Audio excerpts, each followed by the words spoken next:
Tonight on Connect the World, the desperate race to save an innocent little girl. We're getting it. Just 2 minutes. Quick. Go to the hospital, he says. Guys. The story of one family caught up in Syria's horror. Live from CNN London, this is Connect the World.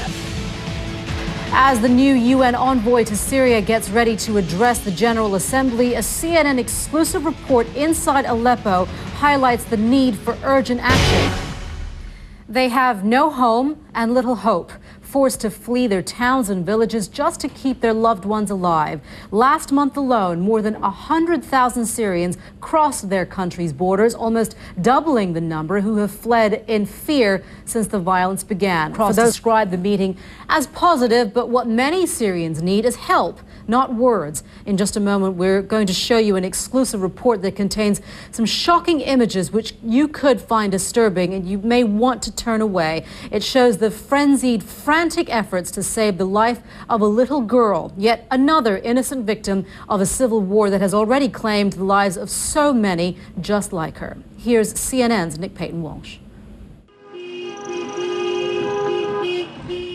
Well, tomorrow, Nick will once again report from inside Aleppo on the randomness of government shelling on civilian areas and how innocent men, women and children are being killed and injured. Well, it is a desperate situation inside Syria, but outside the country, the international community remains deadlocked over just how to solve it. Forging a lasting peace proved too hard for former UN Secretary General Kofi Annan. Now that task falls to Algerian diplomat Lakhdar Brahimi. The United Nations' new special envoy to Syria will address the General Assembly later this hour. And CNN's Richard Roth joins us now from there with more on that. Richard.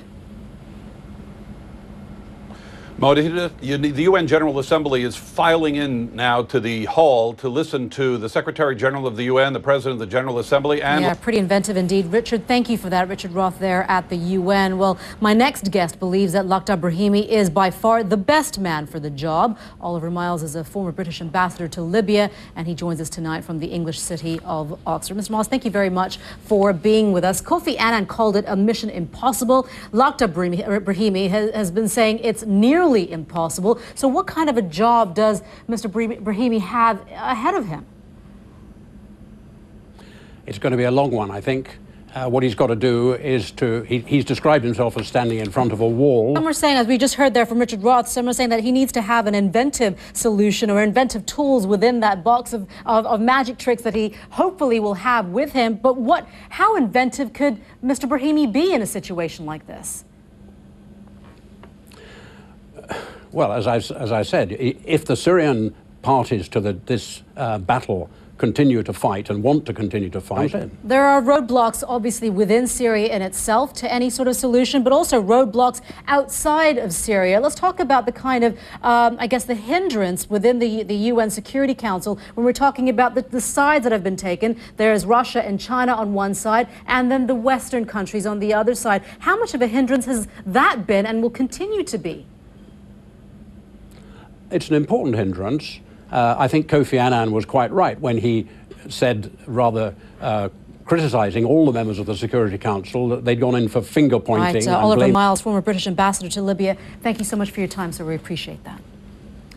You're watching Connect the World live from London. Our top story tonight, as the fighting intensifies inside Syria, a record number of refugees are fleeing for their lives. The new UN envoy to Syria is due to speak to the General Assembly soon. Of course, we'll bring you that speech live from New York when it happens.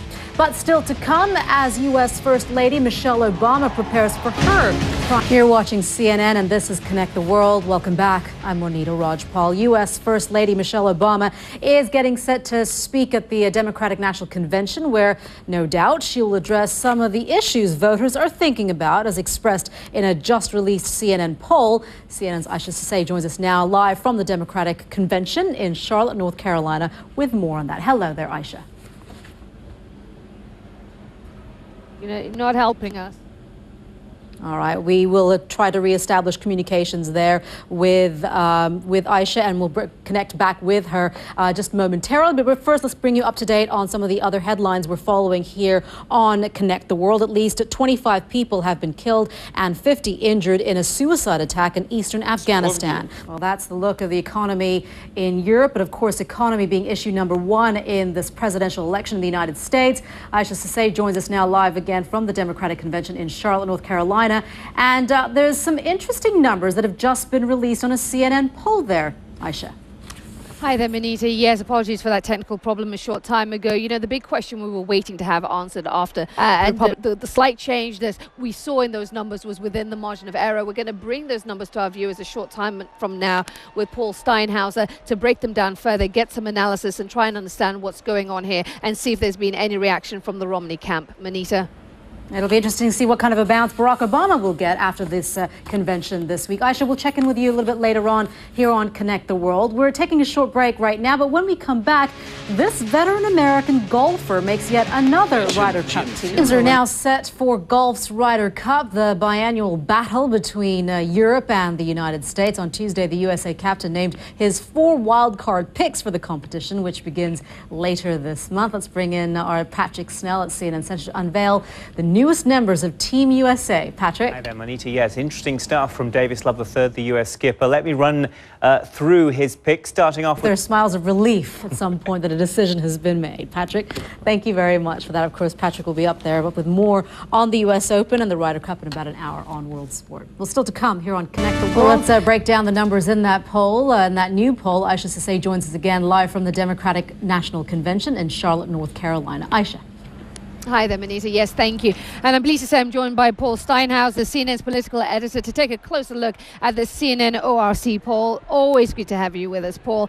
I want to start with the main talking point out of all of this issue of the bounce or the lack thereof. Back to you. All right, Aisha, thank you very much for that. You talked about connecting these conventions. The role of the conventions is to connect with the electorate. And a lot of the time that falls on the shoulders of the First Lady. And the First Lady, Michelle Obama, headlines the list of tonight's speakers at the Democratic Party National Convention. And she'll take on the same role played by Ann Romney at the Republican Convention last week, seeking to humanize her husband. Here's a reminder of part of her speech.